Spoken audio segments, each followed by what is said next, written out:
Olá, bem-vindos, à nossa live de saúde mental do Instituto Olhos da Almaçã e do grupo dos Jungianos de Brasília. E hoje nós vamos estar falando sobre um dos temas que é, para mim, um dos que eu mais acho pertinentes na nossa atualidade, já visto que nós estamos dentro de uma pandemia da Covid-19, infelizmente várias cidades entrando em lockdown, nós estamos aí num cenário muito complicado e o que nós temos visto na sociedade é um confronto direto do indivíduo com a morte. Eu acho que, pelo cenário da pandemia, nós nunca fomos tão confrontados com essa temática da morte, né? Todo mundo está inseguro, todo mundo está com medo, né? Você percebe que as pessoas estão intranquilas, né? Os sonhos dos nossos pacientes são sempre recheados exatamente desse embate com a morte, né? O morrer, né? Está muito em alta na nossa sociedade na atualidade. E dentro desse tema que é muito pertinente na atualidade, que tem tudo a ver com a saúde mental, que faz parte, inclusive, é um dos capítulos mais bonitos, escritos por Carl Gustav Jung no Vida Simbólica, a alma e a morte, é o tema da nossa live. A gente convidou um grande colega de mais de 20 anos de convívio e trabalho, fizemos formação juntos para curso de analistas, o professor Marcos Nogueira, que vem trabalhando com a gente aí nada, aí são 20 anos de parceria, né? E o professor Marcos, propôs esse tema que eu falei, touché, é esse. Professor Marcos, boa noite. Ô, grande Jorge, boa noite. Bem-vindo, tá escutando bem? Muito bem, Ótimo, alto e bom tom. né?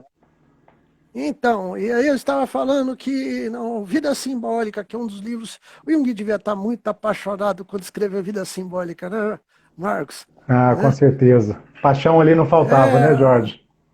não faltava não, e é um dos livros que eu mais gosto, inclusive vários grupos de estudos, eu sempre pergunto, para onde é que eu começo a ler Jung? Eu falo, vai para o Vida Simbólica. O Homem e Seus Símbolos e o Vida Simbólica são dois livros que primeiro, é gostoso de ler, é claro, é poético, né? Ali ele incorporou alguma coisa muito boa, né? E o último capítulo do Vida Simbólica é exatamente esse, né, professor Marcos? É a alma e a morte, né? Que é um tema que para nós está difícil, ter que lidar com a morte, ter que lidar com esse embate, esse confronto, né? Todo dia a gente está escutando alguém. Hoje foi um jogador que sofre acidente, é um colega nosso que morre, é um cantor, todo dia um parente, né, Marcos? Eu acho que é um tema muito pertinente para a nossa realidade estar falando sobre exatamente essa questão do que a nossa alma pode fazer com a morte. Então, bem-vindo, professor Marcos, que bom te receber aqui, nas nossas lives de saúde mental. Ei, Jorge, a satisfação é minha, viu? Eu também concordo contigo, acho que esse sempre foi, né, acho que um dos grandes temas, né? Como carinhosamente gostamos de dizer, né? Talvez a morte seja aí a mãe e o pai, né, das angústias e de muitas ansiedades que já vivemos naturalmente. E aí, de repente, vem um contexto de pandemia, né?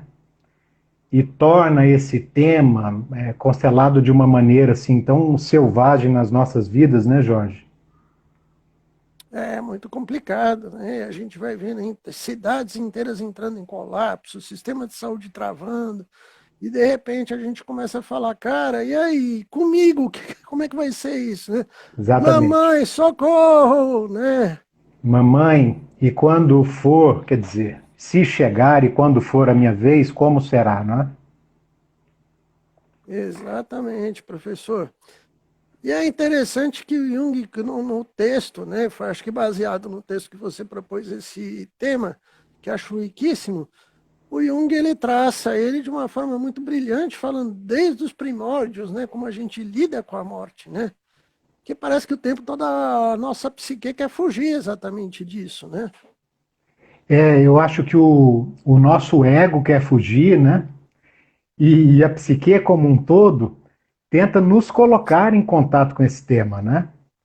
Quer dizer, ao mesmo tempo que o corpo avança para a morte, em algum lugar, né, o ego quer se fixar no passado.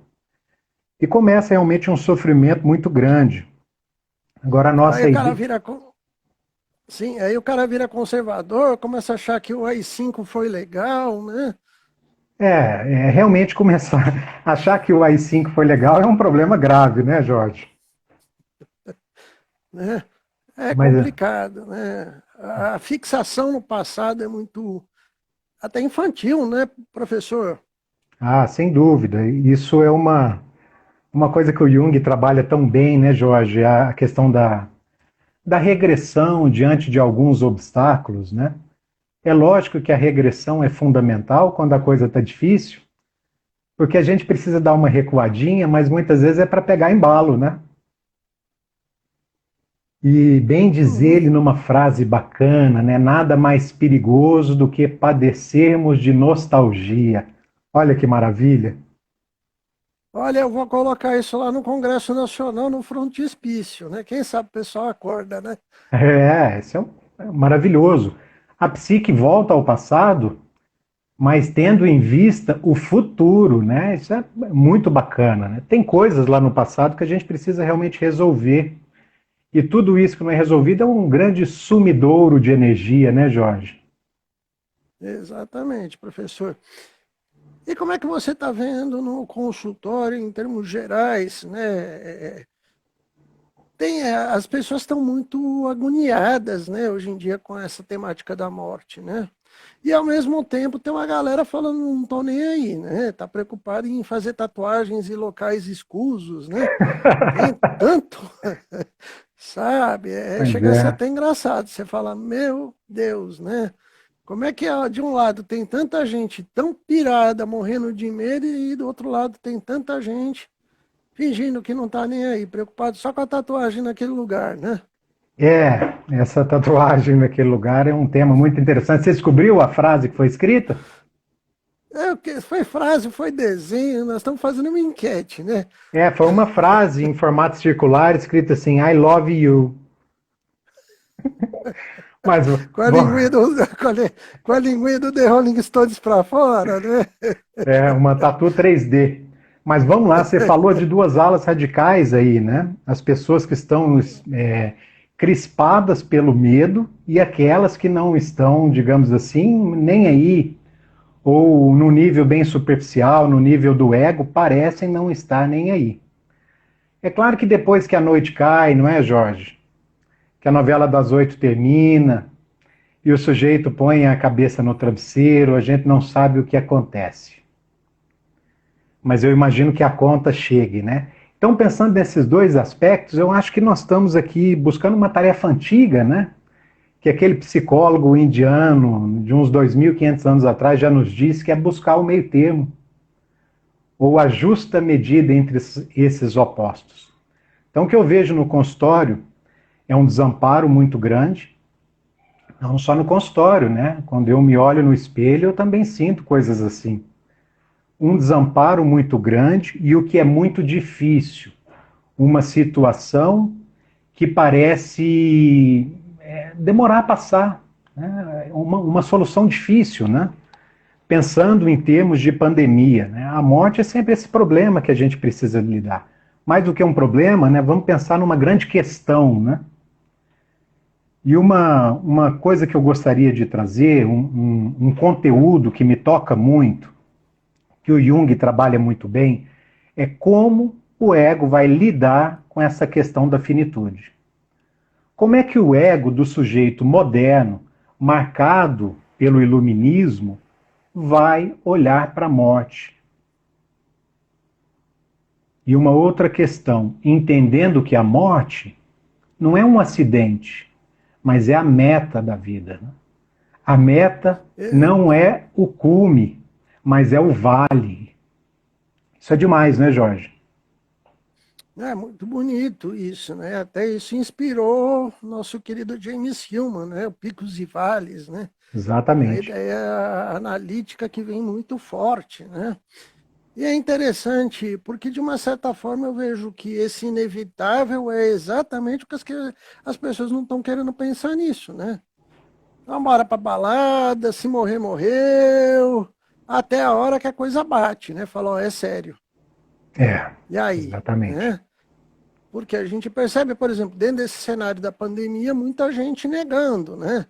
Ah, não existe doença, isso é invenção da imprensa, isso é, né? Eu já vi tantas histórias alucinadas, absurdas, né? Dignas de Aldol, sabe, Aldol, ou outro remédio psiquiátrico daqueles bons, né? Que tem galera tá delirando com gosto, né? E até a hora que estoura perto, né? Acontece com um parente, acontece com um amigo, acontece com alguém mais chegado. É, não tem jeito, né? Uma hora essa conta chega.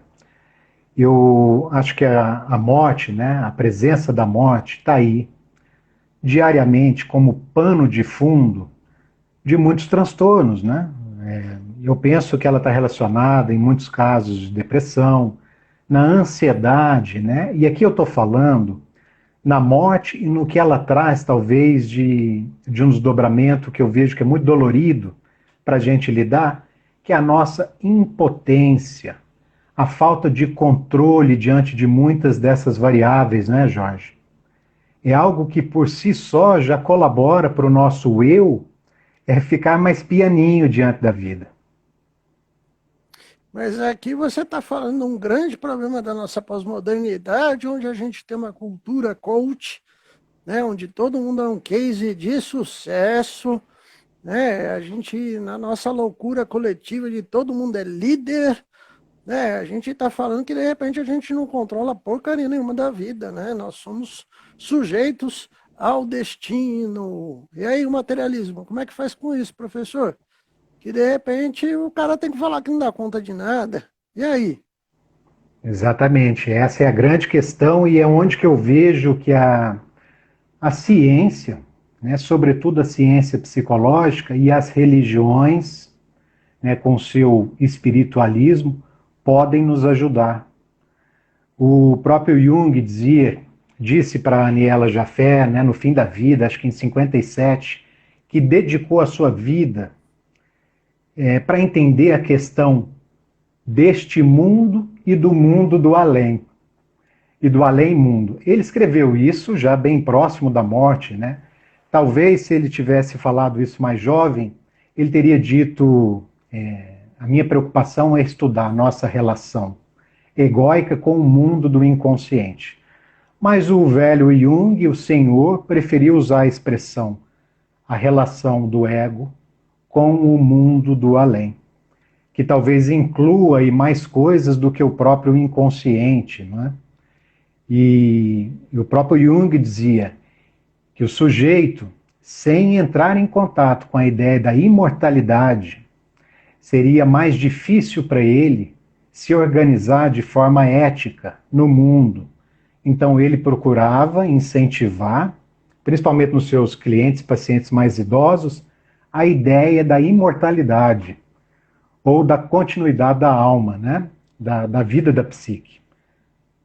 Acho que esse é um tema maravilhoso, né? E por isso que eu acho que a ciência pode nos ajudar também nesse ponto. Olha só que bacana, a ciência colaborando para a gente retomar a fé. Isso é fundamental, tanto é que esse é um dos grandes embasamentos até de estudos de psicologia e religião do Jung, né? Ele não vai contra, ele não está no positivismo materialista, né? Ele rompe esse processo todo e vai exatamente trazer essa discussão até muito próximo da antropologia, que também vai nessa toada. Depois o pessoal das ciências da religião fazer todo esse caminho aí, né, de discutir essência, espírito, né, o desdobramento. E a gente que está entrando em contato depois, né, de alguns anos com o livro vermelho, agora com os livros negros, a gente vai vendo esse embate dessa busca espiritual muito claro, né, professor? Isso é uma jornada pessoal muito intensa, né? E de certa forma, cada um à sua maneira, né? Essa é uma obra que nos convida para esse escrutínio pessoal e único. pessoal e único, né? Eu lembro de uma frase que dizem, né, que foi de Buda, que eu adoro, que é: se você encontrar Buda no seu caminho, mate-o. Ou seja, o Jung faz um convite, né, na sua obra, para que cada um encontre o seu caminho, o seu mito. Isso é belíssimo, né? Porque faz com que nos voltemos à famosa busca de sentido e significado, não é, Jorge? O verdadeiro antídoto ao adoecimento, né? À ausência de sentido, ao desencantamento da vida. Pois é, professor, e aí a gente está falando de uma questão que praticamente hoje também é muito comum, porque o que a gente tem de pessoas, hoje nós estamos discutindo a alma e a morte. O que eu vejo de pessoas aí de 19, 20 anos, que são mortos-vivos encarnados. Poético, né, professor? Poético. Ah, pessoa, é uma galerinha que até hoje não está viva, né? Tá Uhum. vegetando, às vezes vestindo até camiseta verde e amarela, mas a galera tá longe de estar viva, né? É. A gente precisa fazer um movimento de restaurar o verde e amarelo, viu? Isso vai ser uma missão para os próximos anos. Ressignificar o nosso verde e amarelo. Mas é de fato, né? O zumbi não está na moda à toa, não é, Jorge? Tem muito Pois Walking é, Dead por né? aí. Pois é, mas aqui é onde entra, de repente, que mesmo o contato desse extremo com a morte, professor, me faz. Parece que dá um chacoalhão pro cara falar: ô, acorda, vamos viver. Né? A pessoa tá lá o tempo todo assistindo série, aquela vidinha, sabe a vidinha, professor? Sem Oh, graça, xoxa, né? O que você fez essa semana? Eu fui de casa para o trabalho, do trabalho para casa. Né? Tá é. mais chato do que propaganda velha, né? De sei lá o quê, né? Propaganda política antiga, né? Você fala, meu Deus, que coisa mais, né? Jorge, você já, talvez há uns 10 anos atrás, ou mais, né? Que eu te conheço já tem algum tempinho, você já falava da questão da identidade, né? Da importância da identidade, que identidade não é estilo, né? É uma coisa muito mais profunda. Então a gente vê realmente uma geração muito pautada na persona, né? Isso gera um esvaziamento de sentido muito grande. Eu gosto de pensar eu gosto de fazer a seguinte reflexão. O advento da psicanálise, eu resolvi fazer psicologia quando eu conheci os casos de cegueiras histéricas, né? Cegos, histericamente cegos, paralíticos, né, como sintoma de histeria. Eu fiquei muito impressionado, se eu tinha uns 17 anos, com o que a psique poderia fazer. Então a psicanálise foi trabalhar que o ser humano, né, o homem e a mulher da era vitoriana, eram sujeitos afastados do seu instinto, né, do seu instinto sexual, sobretudo sexual. E o afastamento desse instinto, né, realmente era causa aí de muitos problemas e muitos transtornos. Esse foi o resultado da psicanálise, né, em plena era vitoriana. É claro que a psicanálise se desenvolveu muito. Eu gosto de pegar esse mesmo raciocínio e pensar o seguinte: se nós, na teoria junguiana, concebemos a espiritualidade como um instinto e não simplesmente como um sucedâneo da repressão, né, a religião e a espiritualidade não é uma sublimação. É um instinto, né, que está aí ao lado de outros instintos muito importantes. Então, o que acontece, né, a exemplo do que aconteceu ali no século XIX, no século XX, o que acontece com um sujeito moderno, ou pós-moderno, ou hipermoderno, se o seu instinto religioso ou espiritual é também atrofiado? Então, aqui também nós temos uma doença, né, contemporânea que advém do afastamento das bases instintivas da vida.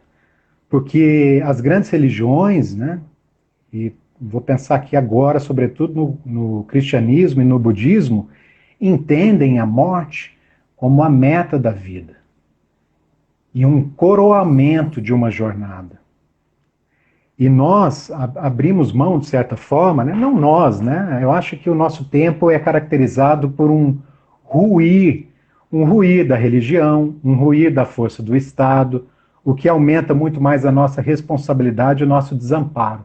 Então, como lidar com isso tudo sem contar com a eficácia daqueles antigos sistemas terapêuticos para lidar com a morte, que foram as religiões, e que são as religiões, de certa forma, né?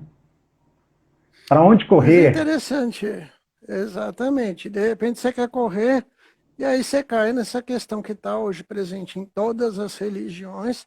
Tanto é que hoje a gente não fica mais assustado, de repente você ligar o noticiário e vem escândalo envolvendo um religioso, né? Seja ele espírita, protestante, católico, né? De repente você vê um padre com a risada do Scar, do Rei Leão, você fala, meu Deus, né? Ave Maria, corre, né?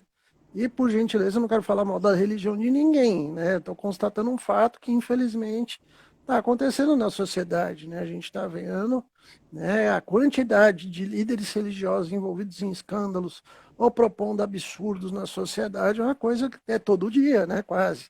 Ou pelo É, menos um por semana, né? isso aí, independe da religião, é o fenômeno humano, não é, Jorge? Que já é fruto, talvez, desse materialismo empedernido, né, que a gente vive. Mas a religião não era para ser essa ponte de ligação com essa espiritualidade? Por que que ela está se perdendo nisso, professor? Ah, bom, boa pergunta, viu, Jorge? Acho que isso é parte desse esvaziamento, né? Qual que é a vida espiritual do homem religioso? Né? Qual que é a tarefa Pois, pessoal que ele faz para entrar em contato com o sagrado, seja ele como for? Quanto que esse cara se trabalhou e aí que, principalmente o poder, né, Jorge? sim, que é assustador, né? Quando você vê alguém desejar a morte do outro, 2 dias depois a pessoa morre, Deus do céu, né? Quero morrer amigo desse cara, né? É. Chega a ser assustador isso, né? Essa história eu não estou sabendo, não. Isso aconteceu? Uhum. Me lembra de um exemplo clássico, né, acho que do Cannon, estudando numa tribo, né, o sujeito ele recebe uma maldição do pajé, dali 2 horas esse sujeito estava morto. Então todo mundo ficou assim, uau, que pajé poderoso, né? E aí a antropologia vem falar sobre a eficácia simbólica também da religião, a força. Eu acho que essa eficácia simbólica vem diminuindo, né? Acho que isso é uma das características disso que a gente chama do pós-iluminismo. Isso tudo foi visto como bobagem, coisas de criança, né, crendices. Então acho que nós jogamos de certa forma, o bebê, né, junto com a água suja da bacia. Porque como bem diz o Jung, as religiões, né, significando elas religare ou relegere, elas são sistemas terapêuticos onde o sujeito talvez até inspirados como uma forma de poder lidar com a morte. Sim, mas de uma certa forma, professor, isso não vem, isso seria o papel ideal das religiões e não o fato do que vem acontecendo na sociedade hoje em dia, né? É, Porque pelo que a gente está observando, a religião hoje, em vez dela religar, fazer o processo de religar o indivíduo com a sua essência, ela está gerando um indivíduo preconceituoso, materialista. Será que as religiões estão morrendo, professor? eu, Jorge, que pergunta, cara. Provocação. Você quer que eu responda isso mesmo? Lógico, aqui é ao vivo, tá todo mundo assistindo, As vamos. religiões estão morrendo. Né? Agora, eu acho que as religiões estão morrendo para Deus poder viver. Eu acho que nós estamos fazendo aquele movimento contrário, né? Eu acho que as religiões estão passando por uma transformação incrível. Eu acho que a imagem de Deus, a imago Dei, né, na contemporaneidade, está passando por uma transformação incrível. Nós estamos em busca de uma nova ética, sem dúvida. E isso me parece passar muito pela ética do cuidado, né? Apesar de ter tanto desencontro por aí, né? Mas as religiões parecem que estão passando por uma transformação, por uma morte, viu, Jorge? Você também vê isso? Com certeza eu tenho visto, por isso que eu fiz a provocação.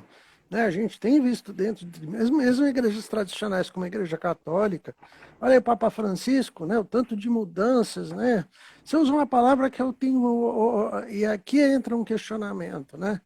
A morte é uma transformação, É. não seria, professor?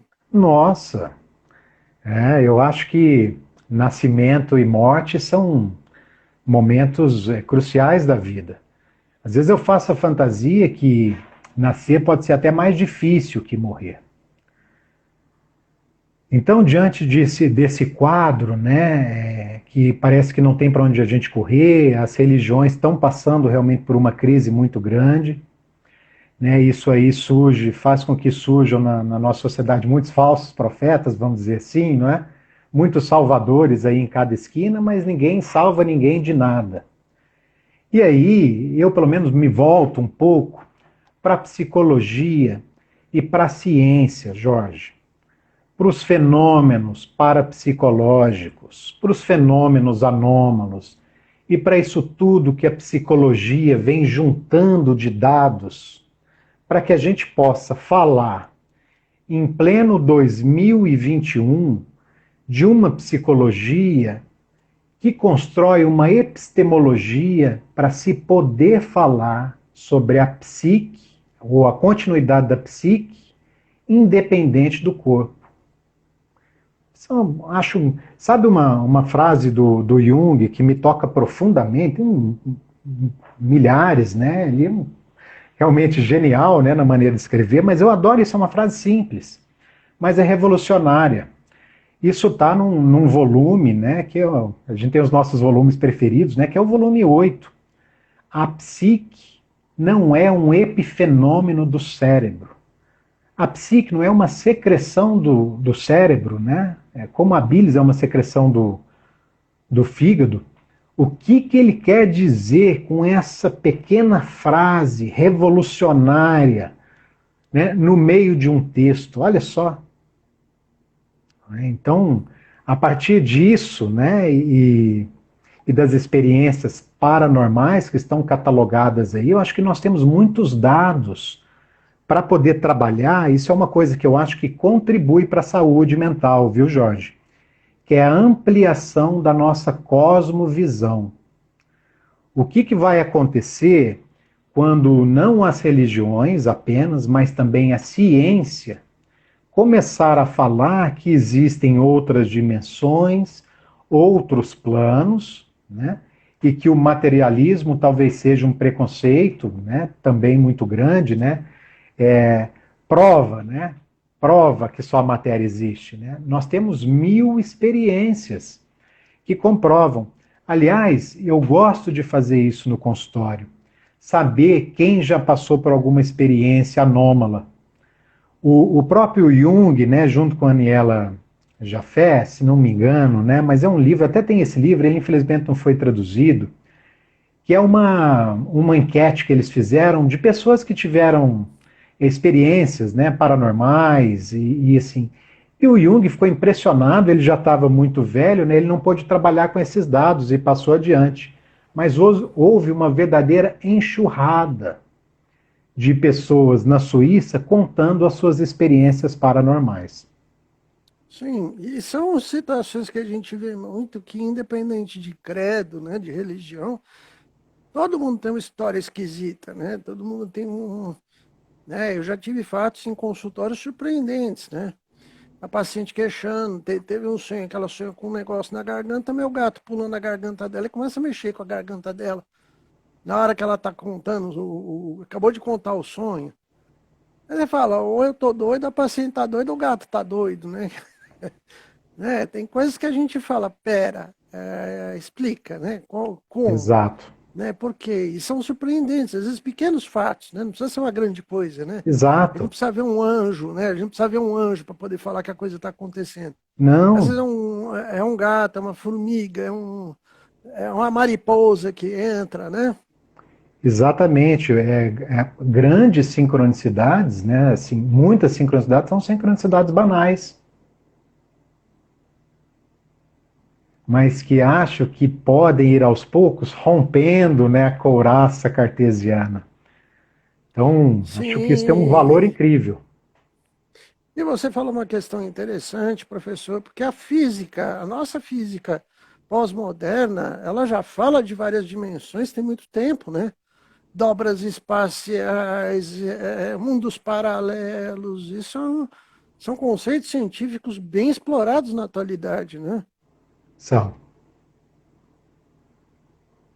Então tem esse lugar dentro de nós, ou melhor dizendo, existe uma potência na psique que, dependendo do contexto ou da situação, a pessoa pode viver uma experiência onde tempo e espaço é relativizado. Jorge, eu sei que nós estamos falando aqui sobre alma e morte, não é? A morte como meta da vida. A meta é o vale. A morte, ela coroa. Aliás, eu adoro uma reflexão do Chandazani, que quer dizer, essa reflexão é do Jung, mas ele fala dela, sobre ela, e coloca ela em novas palavras, que é a análise é uma arte que se realiza sob o signo da morte. Então, a análise também é um ensaio para a morte ou para as mortes, né? No decorrer da vida. Não só a morte dos entes queridos e a nossa, mas as pequenas mortes, as portas que a gente vai fechando pelo caminho, a juventude que não volta mais, aquele dente que cai, tem coisa mais deprimente, comendo aquele amendoim doce do Gerivá, Jorge. Oh, não fala não, que aquilo era bom, né? 3 horas de viagem para ir debaixo de chuva. Mas vale a pena, não é? Exatamente, as nossas memórias, né? Pequenas coisas que a gente vai vivendo.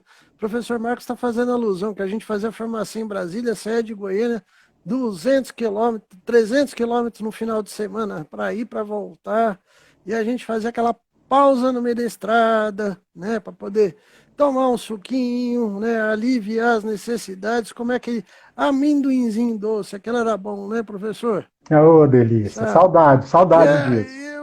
pois é, e a gente vai lembrando dessas pequenas coisas, às vezes tão singelas, tão falando, cara, amendoim de estrada, né?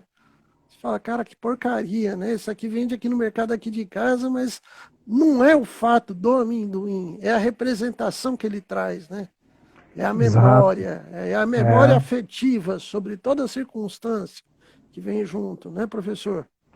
Jorge, você toca num assunto aí muito importante, porque nós nos perguntamos muito sobre o sentido da vida e também queremos entender um pouco sobre o sentido da morte. Esse contexto que nós estamos vivendo, né, de muito isolamento, ou pelo menos o máximo possível, ou aqueles que têm mais juízo, faz com que. Então vamos perguntar qual é o telos, né, da pandemia. Né? Imagine, eu não seria capaz, né, de responder algo assim, mas a gente pode brincar com isso.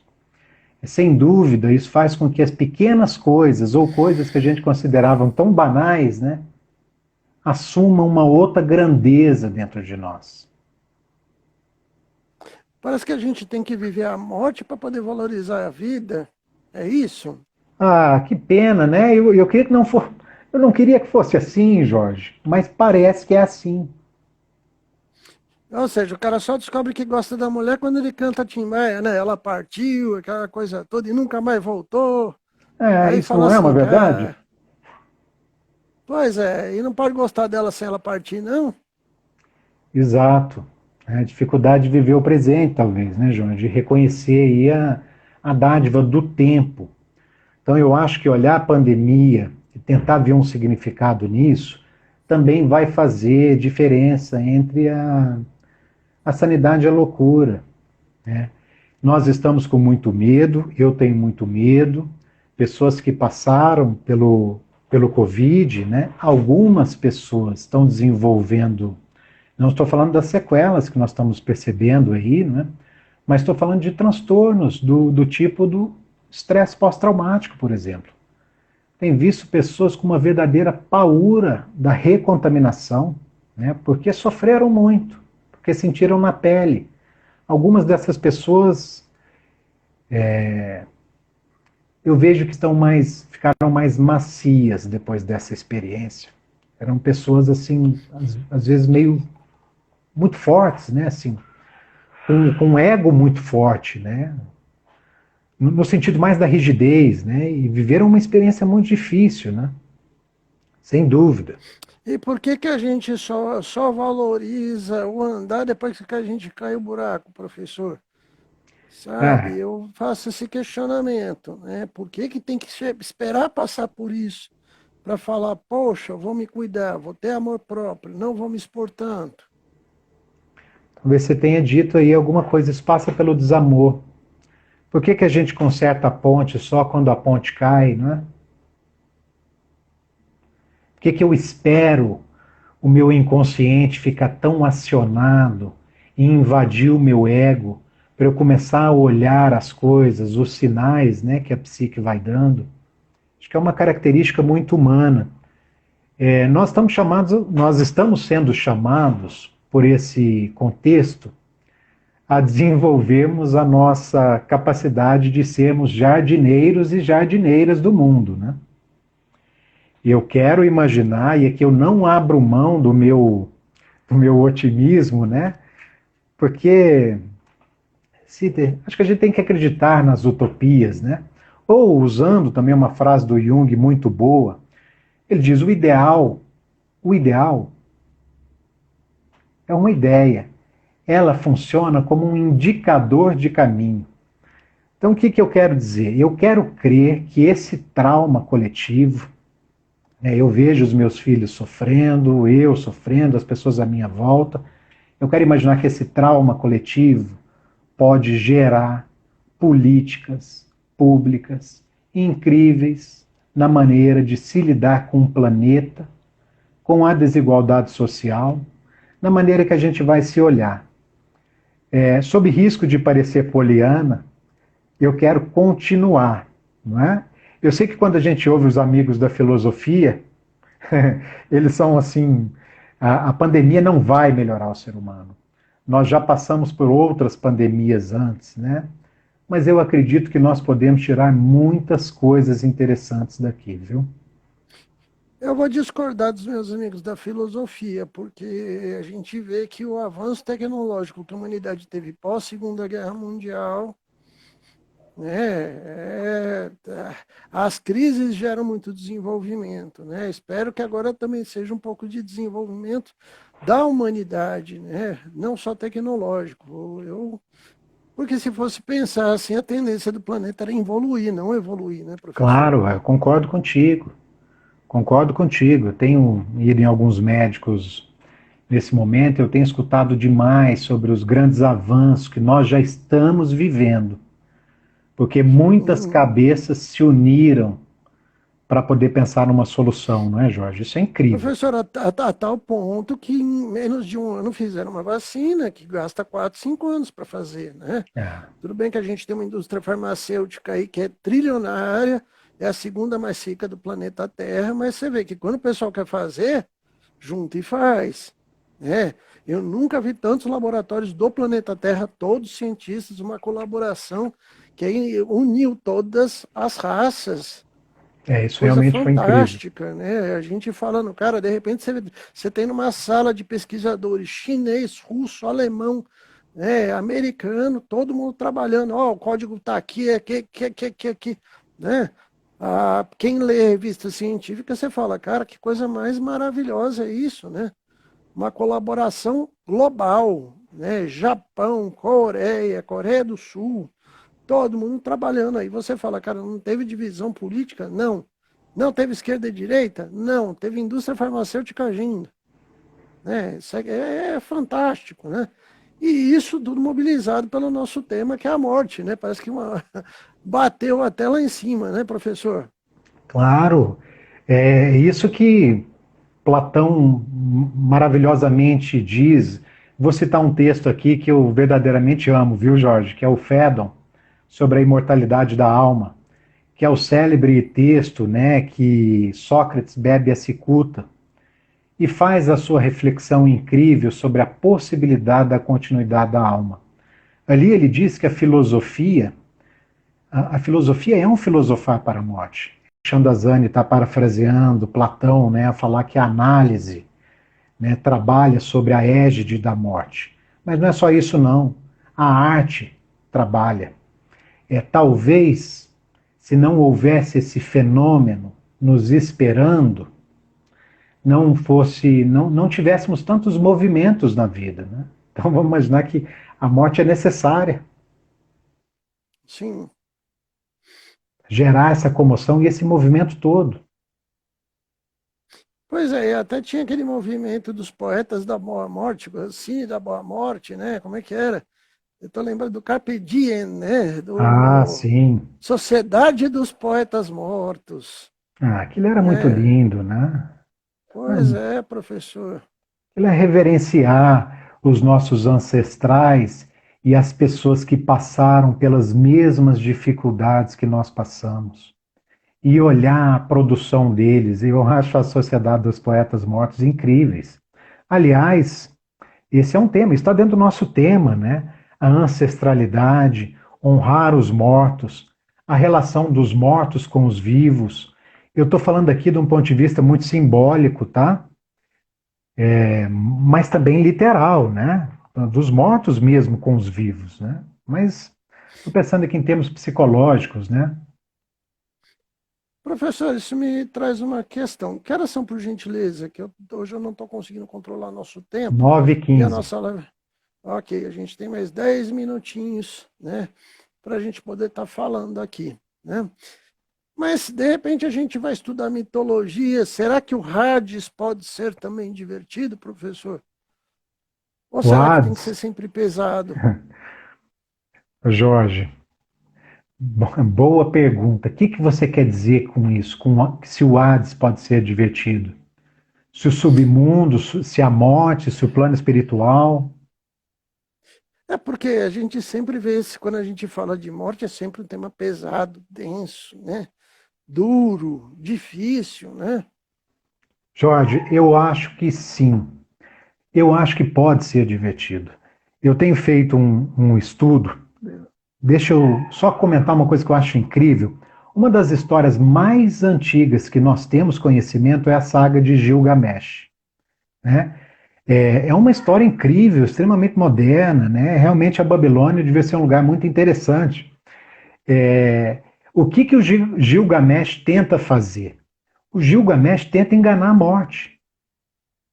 Então a história mais antiga, né, o nosso legado mais antigo literário, trata do tema do ser humano tentando enganar a morte. Era um homem Meio, poderosíssimo. meio Sísifo, assim, vou brincar de te sacanear. Exato, exatamente, né? Então eu estava, isso a mitologia grega trabalha tanto, né? A punição de Sísifo é tentar enganar a morte, né, Jorge? Não se engana a morte. Estou lembrando aqui daquele filme maravilhoso, né, do Bergman, que é o Sétimo Selo, que o sujeito joga o xadrez com a morte. Cara, eu gosto de ver aquele filme pelo menos uma vez por ano. Ele desce meio amargo, né? E se você quiser depois ficar melhor, é só assistir Morangos Silvestres, também do Bergman, né? Que já é uma outra passagem. Eu acho que a morte, nas experiências de quase morte que eu tenho compilado, Jorge, inclusive a do próprio Jung, ele vive uma experiência de quase morte poderosíssima. Eu gosto de brincar que o Jung foi a primeira pessoa a dizer que a Terra era azul e redonda, né?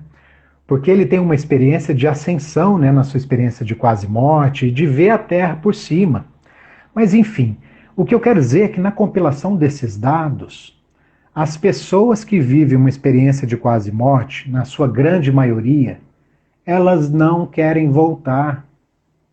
Chega um sujeito para ela, bate no braço dela e fala assim: Oi, minha querida, legal, você revisitou um monte de gente, mas você precisa voltar. A sua jornada não terminou. Isso o próprio Jung relata, né? Ele não queria voltar. Então, pode ser que a gente não tenha ideia, né? A gente não faz ideia ainda da experiência, né, da alma. O que pode ser a experiência? Então, eu gosto de trabalhar com esses temas e acho que isso é reencantar o mundo e é retomar uma base instintiva que a gente se afastou na modernidade. Exatamente, mas professor, tem jeito de alguém que está com consultório aberto nessa pós-modernidade, durante a pandemia de Covid, não ter que discutir com o paciente a temática da pandemia e da morte? Não, não tem jeito. Mas existem algumas cosmovisões, né, algumas cosmovisões, algumas ideias que são mais limitantes. E eu acho que uma visão limitante limita também a experiência do indivíduo. Vou dizer uma frase, né, que eu aprendi com um professor muito querido, o Newton, né, o Newton da transpessoal, mas que também que estão nos textos aí de psicologia transpessoal, o próprio Jung, né? Aliás, a teoria do Jung é isso. Não há saída dentro do ego. O ego precisa se abrir a essas forças transegóicas que estão por aí. Então, a saída é a abertura. E olha o pernilongo. Olha, então, eu acredito que é, a sincronicidade é uma teoria tão importante para nós, porque através da sincronicidade a gente pode entender esse abraço misterioso entre a psique e a matéria, que é regido por aquilo que nós chamamos de arquétipo psicoide, e podemos buscar uma visão do universo que não é triádica, não é espaço-tempo e causalidade apenas, porque nós conseguimos, em algumas experiências, transcender tempo e espaço. Então, eu acho que a partir disso e a partir das várias experiências que nós já temos, algumas feitas inclusive em laboratório, J.B. Ryan comprovou a faculdade parapsicológica da mente, né, nos primórdios aí do século XX. Isso foi comprovado em laboratório. O Jung trabalha muito com os dados dele, né, no texto Sincronicidade. Então, eu acho que esse tipo de teoria que nós trabalhamos, ela reencanta a vida. Eu vejo pessoas passarem por situações de sincronicidade e ficarem apaixonadas, Jorge.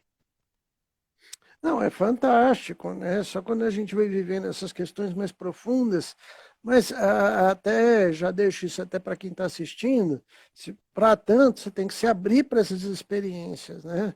Sair desse mundinho e começar a explorar esse outro lado.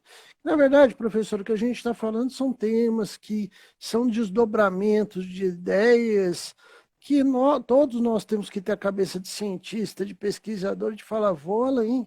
Deixa Exatamente. entrar para ver o que, que tem aí, né? E não ficar simplesmente com uma ideia preconcebida, um preconceito, né?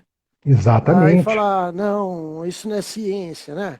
Pelo contrário, nós estamos fazendo ciência, inclusive explorando o inexplorado, né? Lógico. Essa é a atitude do cientista. A gente lida hoje com em relação à espiritualidade com o mesmo tabu que a era vitoriana tinha em relação ao sexo. Hoje em dia, falar em academia, dentro das academias, isso tem mudado, mas ainda é tabu. Uma coisa que chama muita atenção do Jung, que eu gosto muito também, né, é quando ele percebe, acompanhando pacientes que estão próximos da morte, né, nesse estudo, né, de tanatologia, ele diz que a psique parece não se importar com a morte, que nos sonhos a morte é vista como uma mudança de casa, como uma viagem, como uma transformação. E aí o Jung vem dizer, Isso, a psique está interessada em como se morre. isso é muito bonito e extremamente profundo, né, professor? Isso é Demais. fantástico. Isso é demais. Muito bom. Professor, a gente está chegando nos nossos minutos finais. Que a live do Instagram é assim, né? A gente faz um bate-papo mais informal, mais descontraído, mas eu queria ter as considerações finais para a gente poder já ir finalizando antes da gente despencar, até para o Instagram ele é meio sem educação. Não encosta É, na hora de live, ele plá, joga a gente para baixo. Jorge, minha consideração é questão de saúde e uma abertura científica, a abertura para esses temas que nós ainda não conseguimos explicar, mas que existem, e as experiências todas nos atestam isso. Então, nós temos um campo muito grande. Na palestra de abertura do Jung, no Instituto, que ele abriu, né, até contra gosto dele, ele falou que as experiências psicológicas seriam um campo vasto para os psicólogos e psicólogas do futuro. Então, eu acho que nós precisamos retomar esses temas, porque isso reencanta a vida e porque isso promove saúde e porque OMS, Associação de Psiquiatria Americana, Associação de Psicologia, todos estamos no mesmo tom, falando que espiritualidade é uma parte importantíssima da saúde, não é? É isso, Jorge. Bom demais, professor. Né? O professor Marcos Nogueira vai estar dando aula com a gente no curso de pós-graduação de saúde mental que nós vamos iniciar agora no mês de março. Né? É um grande colega e é um dos grandes pesquisadores, um curioso desses fenômenos e que, na verdade, faz parte de todas as nossas existências. Né? Não dá para estudar Jung e falar, vou estudar Jung sendo materialista. Né? Não, pelo contrário. Jung abriu esse caminho desses estudos, né? Querendo discutir não só a alma, mas como nunca discutir o que é o espírito, a crença dos espíritos, né? Por que as pessoas têm essa mobilidade toda, essa curiosidade, essas vivências. Né? Acho que esse é o lado legal do Jung, de ter sido um grande cientista, de explorar o inexplorado, né, professor? Ah, um verdadeiro vanguardista, né? Muito bom, professor, né? Vamos aqui falando mais um pouquinho. Quer dar uma olhadinha se tem algumas perguntas aí, professor, na nossa tela? Jorge, estou vendo aqui alguns comentários, né, falando que foi muito bom o diálogo. Parabéns para nós, viu? Saudade de vocês, vivamos até o último dia. Ô, Tereza querida! Isso aí, A Tereza, é Tereza. colega nossa Cadê Tereza? Um brinde para nós, né, que a gente possa se reencontrar muito, muito ainda. Nós estamos aqui num território dos afetos, né, Jorge? Da emoção, Exato. do amor como estruturante. Muito bom, né, professor? E é interessante exatamente isso. Tanto que a gente valoriza hoje, né, as pessoas, os contatos, a partir do momento que a gente também fica distante, né? É, acho que essa ideia de conexão não local nunca esteve tão em voga, né? Mas ao mesmo tempo, né, professora Tereza, também estamos todos conectados. Muito bom, professor Marcos. Você está intimado para a gente continuar esse bate-papo, porque eu acho que esse é um dos temas que a gente não fecha, né? Agradeço muito pelo seu debut aqui, né? Professor Marcos trouxe ele para o mundo das lives, e espero que você também fique como eu, contaminado com isso, que tem hora que a gente fala, não sei se eu vou fazer, mas de repente a gente começa a fazer e vê que isso, inclusive, tem a finalidade de ajudar muita gente. E quem Obrigadão, sabe, professor Marcos. ô Jorge, eu que agradeço a oportunidade e quem sabe um dia a gente pode falar um pouco dessas experiências, citando muitos exemplos. Fechadíssimo. Vamos fazer, sei lá, para junho, maio, junho, a gente faz uma live sobre isso. Tá? Perfeito. Falar sobre paranormalidade, Ô, garoto. né? Isso Muito aí. bom. Obrigado, viu, Jorge? Então, agradeço a presença de todos, né? Convidando todo mundo, nós vamos ter também agora no mês de março um curso, né? Um mini curso sobre psicopatologia, vários professores importantes participando, né? Todo mundo está convidado. Gente, brigadão, boa noite e até a próxima.